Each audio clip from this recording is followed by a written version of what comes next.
ہر چیز ہی اس کی 2 نمبر ہوتی ہے. جب وہ بیمار ہوا تو ہمیں فیڈرل گورنمنٹ کو حکم آیا کہ آپ ذمہ دار ہوں گے اگر اس کو کچھ ہوا. تو مجھے کچھ ہوا تو کون ذمہ دار ہوگا؟ کیونکہ جنہوں نے ذمہ دار ہونا وہ تو خود ہی مارنے کے چکر میں ہے مجھے. جس طرح جنرل امجد کو پکڑا گیا. میں تو جنرل امجد کو نہیں جانتا, میں تو ان کو ٹی وی پہ سنتا تھا. لیکن اگر کسی کو کوئی شک ہے کہ اگر کوئی محب وطن پاکستانی جو اس ملک کی درد رکھتا ہے, جس طرح وہ بولتے ہیں اور اپنے دل کی بات کرتے ہیں, اس کو اگر اٹھا کے جیل میں ڈال دیا, اور یعنی ہم سب اپنے آپ سے پوچھیں نا کہ اس کا مطلب پاکستان میں تو جمہوریت ختم ہو گئی ہے.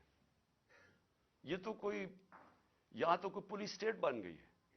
یہاں تو ایسا خوف آ گیا ہے, کوئی سچ نہ بول دے, کسی طرح لوگوں کو کنٹرول کرو, میڈیا کی کس طرح آواز کنٹرول کرو. یعنی اس طرح کے کیا اس سے ہوگا کیا؟ مجھے تو ابھی یہ نہیں سمجھ آ رہی. کیا یہ بچ جائیں گے؟ کیا یہ لوگ ان چوروں کو ووٹ دے دیں گے اس کی وجہ سے کہ اگر آپ لوگوں کے منہ بند کر دیں؟ کیا ہمیں جو ڈرایا دھمکایا جا رہا ہے اور یہ جو ہر روز نئی ایف آئی آر, کیا اس سے ہم پیچھے ہٹ جائیں گے؟ ہمارے لوگ اس وقت جو جیلوں کے اندر گئے ہیں, جیل بھرو تحریک میں, ہر دوسرے شہر میں جاتے تھے اور زیادہ لوگ جیلوں کے لیے تیار ہو جاتے تھے. انہوں نے حالانکہ جیلوں میں ہم پولیٹیکل پریزنرز یہ جا رہے ہیں, ہم سیاسی پریزنر, کوئی مجرم نہیں ہے, لیکن جیلوں میں ایسے رکھ رہے ہیں جیسے کہ کوئی دہشت گرد آ گئے یا کوئی ڈاکو